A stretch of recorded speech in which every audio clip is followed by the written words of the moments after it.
Notice اسلامیات class 9 federal board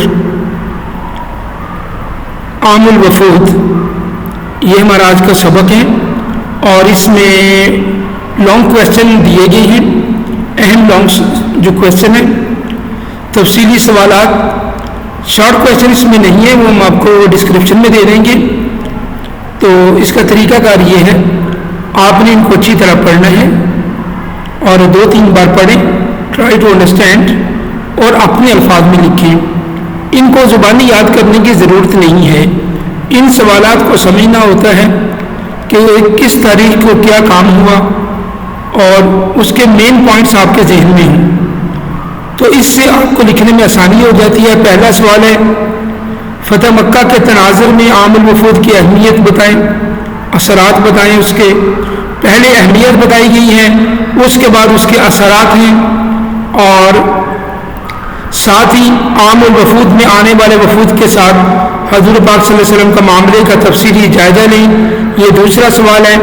تو اس کو ہر وفد کو علیحدہ لکھ کے بتا دیا جائے تو یہ بھی ٹھیک ہے، اور اگر آپ ان کو ایک ہی بار بتا دیا جائے تو وہ بھی بہتر ہے، مین پوائنٹ بتا دیے جائیں۔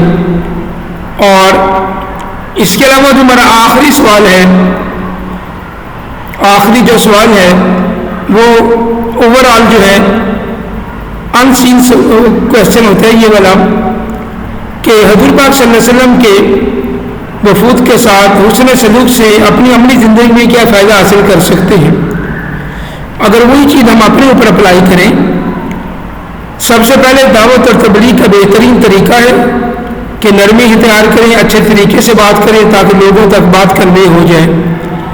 دوسرا پوائنٹ ہے مہمان نوازی کی جائے، حسن اخلاق سے پیش آیا جائے، یہ بھی بہت بہتر ہے۔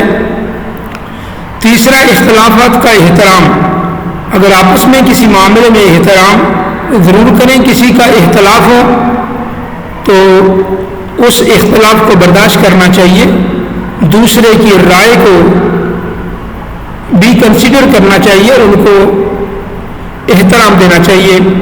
تعلیم اور تربیت کی اہمیت، اس سے ہمیں پتہ چلتا ہے کہ علم کی روشنی پھیلانا ہمارا فرض ہے، دوسروں کو تعلیم پہنچانا اور تعلیم دوسروں کو دینا یہ بہت اہم ہے اسلام میں۔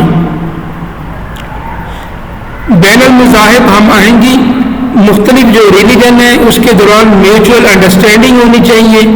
جب آپ دوسروں کے مذہب کا احترام کریں گے، ان کی ویلیوز کو آپ رسپیکٹ دیں گے تو وہ بھی آپ کے مذاہب کا احترام کریں گے۔ اللہ کے نبی صلی اللہ علیہ وسلم دوسرے کے مذاہب کا احترام کرنے کا درس فرماتے تھے۔ حکمت اور تدبیر، جو بھی کام کیا جائے حکمت کے ساتھ، عقل مندی اور دانش مندی کے ساتھ کیا جائے، وزڈم کے ساتھ کیا جائے تاکہ اس کے فیصلے اچھے ہیں۔ کنکلوژن، نتیجہ یہ ہے، فتح مکہ اور عام الوفود کے واقعات ہمیں یہ درس دیتے ہیں کہ اسلام کا پیغام محبت احترام کے ساتھ پھیلایا جائے اور حضور پاک صلی اللہ علیہ وسلم کی تعلیمات کو عملی طور پر اپنے اوپر لاگو کیا جائے تاکہ ہم لوگوں کی سامنے وہ دین پیش کریں جو حضور پاک صلی اللہ علیہ وسلم نے ہمیں عطا کیا۔ ان سوالات کو تیار کرنے کے لیے آپ ان کو 2-3-4 بار پڑھیں، ہیڈنگ کو ذہن میں رکھیں، اپنے الفاظ میں لکھ دیا کریں، تو اس طرح ان کو پریپیئر کرنا آسان ہو جاتا ہے۔ اس میں شارٹ کویسچن نہیں دیے گئے، ہم کوشش کرتے ہیں کہ ان کو آپ کے نیچے ڈسکرپشن میں ڈال دیا جائے، شارٹ کویسچن کو آپ وہاں سے دے سکتے ہیں۔ اور اس کے علاوہ جو انگلش کے نوٹس ہیں وہ ہمارے علیحدہ ساتھ ساتھ اس کو بھی اپلوڈ کرتے جاتے ہیں۔ السلام علیکم ورحمۃ اللہ وبرکاتہ۔